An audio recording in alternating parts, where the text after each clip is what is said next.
तो first test में आपका स्वागत है।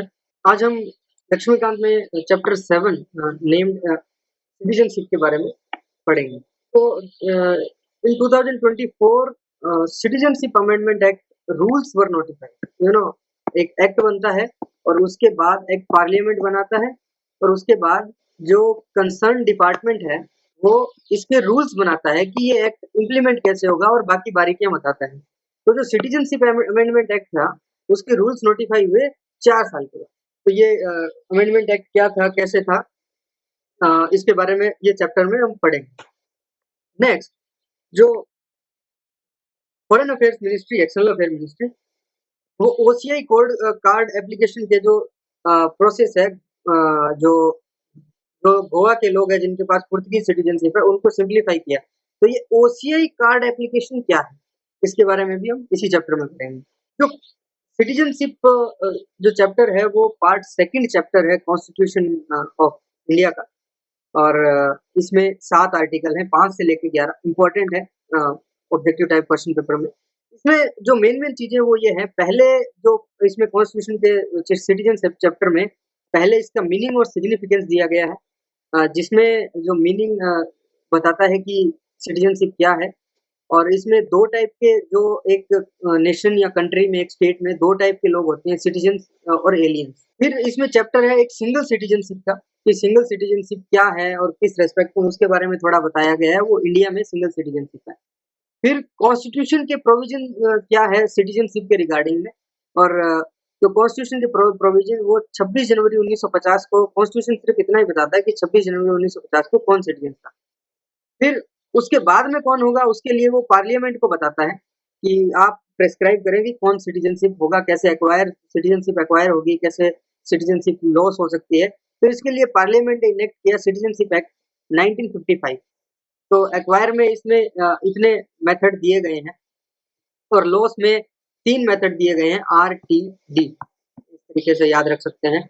फिर इसमें चैप्टर में एक overseas citizenship of India and PIO के बारे में बताया गया है। देखिए 2000 जो 3 है, इसमें 2003 में ये स्कीम्स लाई गई थी, इनका बिगिनिंग हुआ था। तो इनमें ये सिटीजन नहीं है लेकिन कुछ राइट्स इनको दिए गए हैं, स्पेशल राइट, जो कि बाकी जो फॉरेन जो नेशनल्स हैं, सिटीजन है, उनको नहीं है, बस उन्हीं को है जिनके पास ये OCI कार्ड और PIO कार्ड है।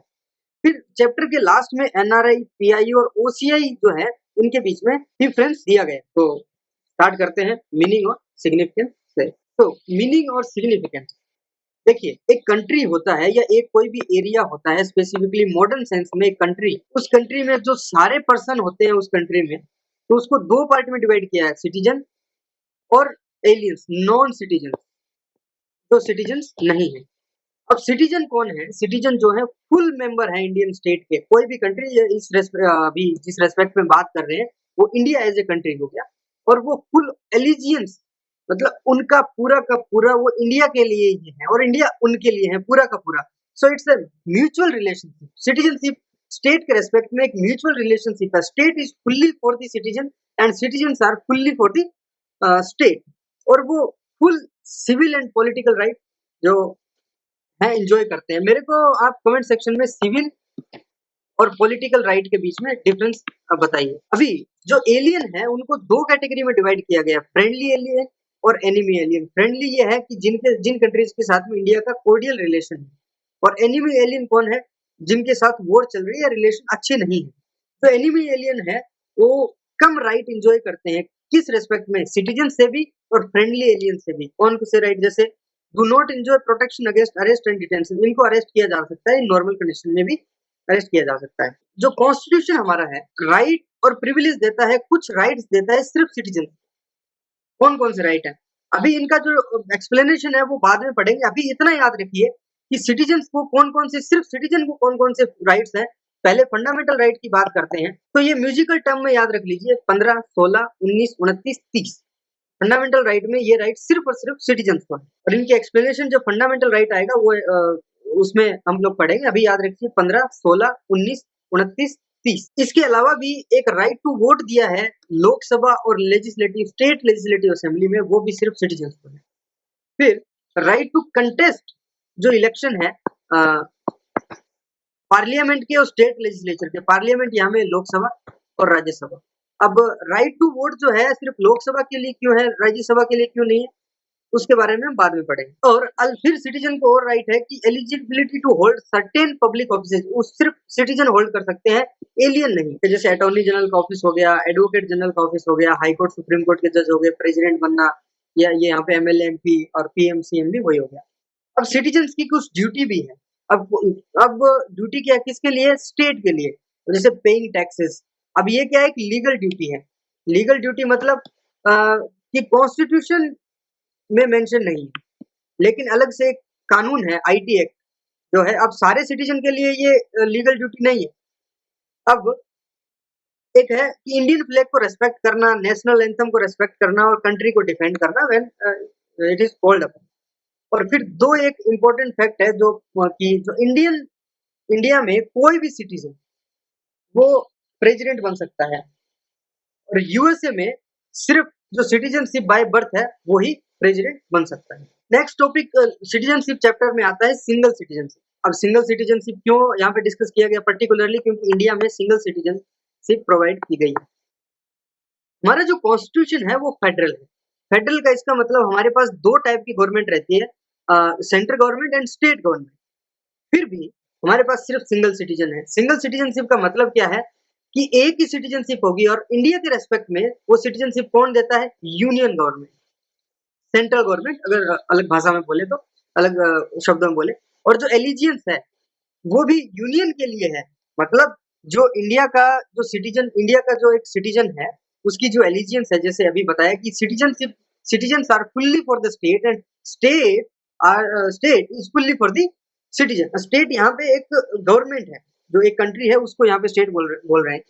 अभी जो सिंगल सिटीजनशिप है ये बोलता है एक सिटीजन राजस्थान का है तो उसकी जो सिटीजनशिप है, जो एलिजियंस है, वो यूनियन के लिए हो, यानी गवर्नमेंट ऑफ इंडिया के लिए होगी, राजस्थान गवर्नमेंट के लिए नहीं होगी। ये इंपॉर्टेंट है, इंपॉर्टेंट फैक्ट है।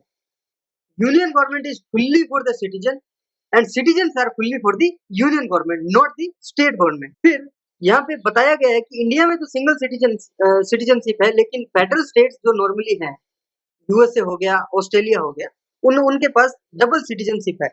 डबल सिटीजनशिप क्या होता है कि जो सिटीजन है वो यूएसए का भी सिटीजन है, और जिस स्टेट से बिलोंग करता है वो उसका भी सिटीजनशिप है, सिटीजन है। तो जो एलिजियंस है, जो अपना फुल जो राइट्स एंड ड्यूटी है, एलिजियंस का मतलब यहाँ पे राइट्स एंड ड्यूटीज, वो एक यूनियन भी प्रोवाइड करेगा, मतलब कंट्री भी एज ए होल भी प्रोवाइड करेगा, और स्टेट जिसका वो मेंबर है, रेजिडेंट है, वो भी प्रोवाइड करेगा। तो ये देखिए, dual set of right, national government और स्टेट गवर्नमेंट। तो इसीलिए जो स्टेट है वो डिस्क्रिमिनेट कर सकता है, कैसे, राइट टू वोट में within the state discriminate कर सकता है, hold public office, right to practice profession. India में ऐसी कोई प्रॉब्लम अभी तक नहीं है। सिंगल सिटीजनशिप में क्या होता है कि सारे सिटीजन सेम पॉलिटिकल और सिविल राइट रखते हैं थ्रू आउट द कंट्री।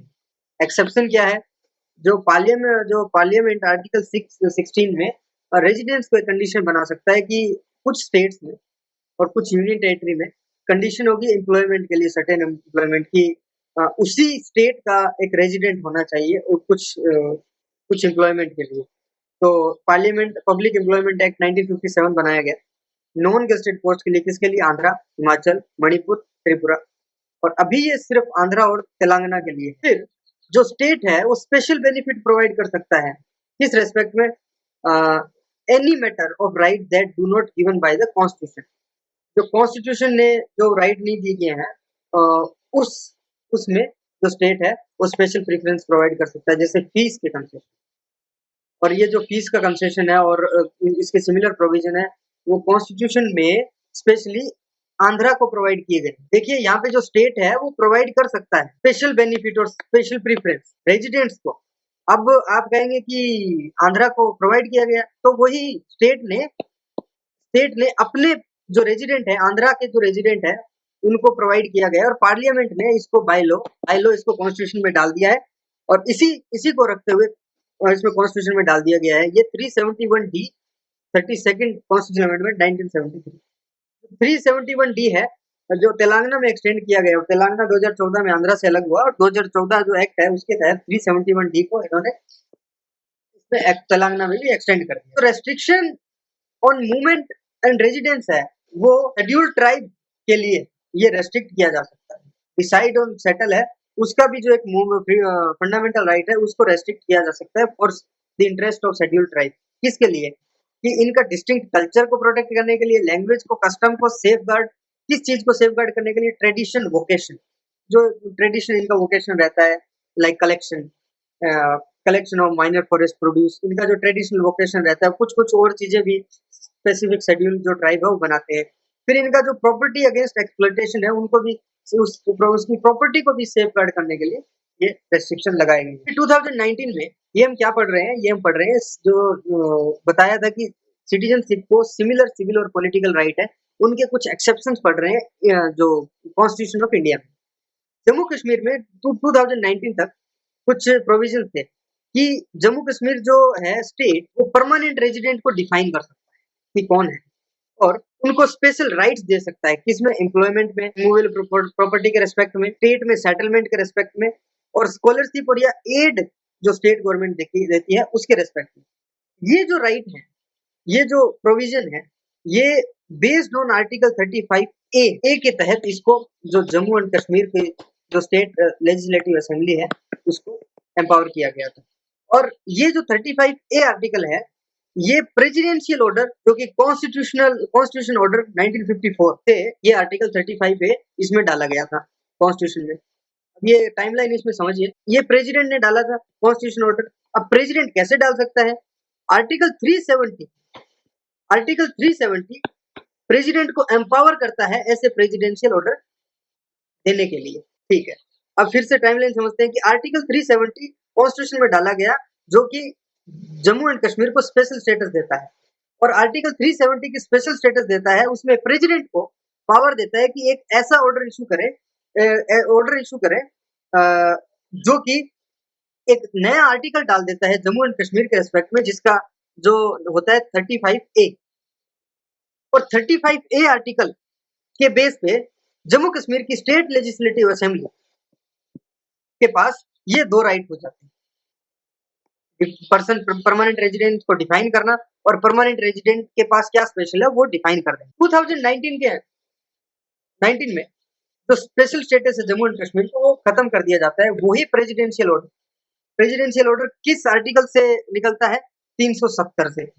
अब जो प्रेसिडेंशियल ऑर्डर है, अब की बार जो constitution order application to Jammu and Kashmir 2019 निकलता है और ये सुपरसीड करता है पुराना प्रेसिडेंशियल ऑर्डर। ये जो प्रेसिडेंशियल ऑर्डर है इसको सुपरसीड करता है, मतलब इसके जो भी प्रोविजन होंगे वो नल एंड वॉइड है if they contravene to constitution order 2019। फिर ये एक्सेप्शन हमने पूरे कर लिए। जो कॉन्स्टिट्यूशन ऑफ इंडिया है और कनाडा में दोनों में सिंगल सिटीजनशिप है, और क्यों है? क्योंकि यहाँ पे यूनिफॉर्म राइट है एक्सेप्ट इन फ्यू केसेस जो भी देखे। क्यों? फीलिंग प्रमोट करता है फ्रेटर्निटी और यूनिटी, ब्रदरहुड और यूनिटी को, एक इंटीग्रेटेड नेशन बनाता है। और लेकिन इसके बावजूद भी हमारे पास कम्युनल राइट, कुछ ना कुछ सिटीजन जो है आपस में वेरियस ग्रुप्स के बीच में कुछ ना कुछ डिस्प्यूट हो ही रहा है। इसीलिए जो यूनाइटेड और इंटीग्रल होल नेशन की बात की थी उसका जो ड्रीम है has not been fully realised. अभी हम देखते हैं कॉन्स्टिट्यूशन में सिटीजनशिप के बारे में क्या क्या बताया गया है। तो पार्ट 5 से लेके 11 सिटीजनशिप को डील करता है आर्टिकल, और पार्ट 2 सिटीजनशिप को डील करता है। इसके बारे में इन आर्टिकल में जनरल फैक्ट क्या है? ना तो परमानेंट प्रोविजन नहीं है कि अच्छा ऐसे लोग हैं उनको सिटीजन रहेंगे, और कोई डिटेल में प्रोविजन नहीं दिया गया है। अब क्यों नहीं दिया गया अभी आगे देखेंगे। और ये सिर्फ और सिर्फ ये बताता है कि 26 जनवरी 1950 को जब संविधान लागू हुआ था, कमेंसमेंट हुआ था, उस टाइम इंडिया के सिटीजन कौन होंगे, और ना ये बताता है कि इंडिया की सिटीजनशिप एक्वायर कैसे, सिटीजनशिप ली कैसे जाएगी और छीनी कैसे जाएगी, वो भी नहीं बताता है। और ये बाद में कि 26 जनवरी 1950 के बाद में क्या होगा वो भी नहीं ये बताता है। ये एक चीज और बताते हैं ये जितने भी आर्टिकल है इनमें से कि पार्लियामेंट पास करेगा कोई भी कानून सिटीजनशिप के बारे में, और इसी के लिए पार्लियामेंट ने पास किया सिटीजनशिप एक्ट 1955, उसको बार बार अमेंड भी किया। अब कॉन्स्टिट्यूशन के अकॉर्डिंग, जो कॉन्स्टिट्यूशन के अकॉर्डिंग 4 कैटेगरी है सिटीजन बनने की ऑन 26 जनवरी 1950। पहली कैटेगरी में वो आते हैं जो कि इंडिया के अंदर रह रहे हैं और लगातार रह रहे हैं, और इनमें से एक कंडीशन क्वालिफाई करते हैं। ये आर्टिकल 5 है, क्या या तो वो या उनके पेरेंट्स इंडिया में पैदा हुए हैं, जो इंडिया में रह रहे हैं और इंडिया में या तो खुद पैदा हुए बोर्न, और या उनके पेरेंट्स पैदा हुए और 5 साल से लगातार संविधान लागू होने से 5 साल लगातार पहले वो इंडिया में ही रह रहे हैं। दूसरा जो कैटेगरी है सिटीजनशिप को, आर्टिकल 6 कि जो पाकिस्तान से इंडिया में आए, माइग्रेट हुए, अब उनकी क्या है कि या तो खुद या पेरेंट्स, माँ बाप या दादा दादी, नाना नानी, उनमें से कोई भी अनडिवाइडेड इंडिया कौन सा, पाकिस्तान, इंडिया और बांग्लादेश, ये पैदा हुए और कोई भी एक कंडीशन, कौन सी कंडीशन कि 19 जुलाई 1948 को वो इंडिया, उनसे पहले इंडिया को आ गए और तब से वो इंडिया में लगातार रह रहे हैं। और अगर वो 19 जुलाई 1948 के बाद आए तो एप्लीकेशन जो रजिस्ट्रेशन की दी है उन्होंने सिटीजनशिप के लिए, उससे उसको दिए हुए 6 महीने, मतलब उसको देने से पहले वो 6 महीने यहाँ पे रहेंगे। अब ये डेट किस लिए है? ये डेट, इस डेट को एक परमिट सिस्टम लागू किया गया था रजिस्ट्रेशन के लिए कि कौन कौन आए, कौन कौन नहीं और किसको कौन आ सकता है। थर्ड कंडीशन है कि जो इंडिया से पाकिस्तान चले गए लेकिन वापिस इंडिया में आ गए 26 जनवरी 1950 से पहले, और ये गए कब? वो मार्च 1 1947 से पहले ही चले गए और फिर वो 26 जनवरी 1950 से पहले आ गए और 6 महीने एप्लीकेशन देने से 6 महीने पहले तक वो इंडिया में लगातार रहे। ये आर्टिकल 7 है।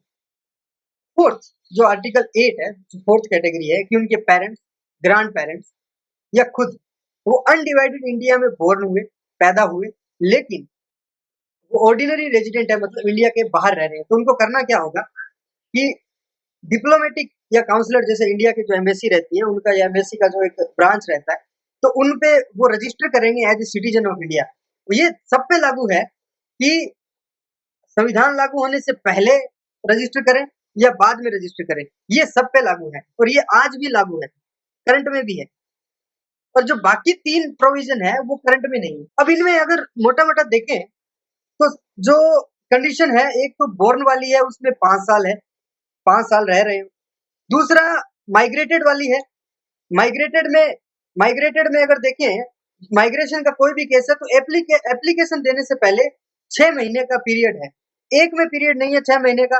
वो कौन सा है? अगर 19 जुलाई 1948 से पहले वो इंडिया में आ गया है, ये परमिट सिस्टम से पहले। बाकी अगर दोनों में देखें तो 6 महीने इंडिया में रहा हुआ होना चाहिए। इसके अलावा ये अगर ओवरऑल देखें तो अगर जो 5 है आर्टिकल, वो बोलता है कि पर्सन जो डोमिसाइल इंडिया में रह रहा है, जो पाकिस्तान से माइग्रेट किया 6 और पाकिस्तान को माइग्रेट किया, पाकिस्तान के अंदर गया लेकिन वापस इंडिया में आ गया, इंडिया का है लेकिन बाहर फॉरेन कंट्री में रह रहा है, 8।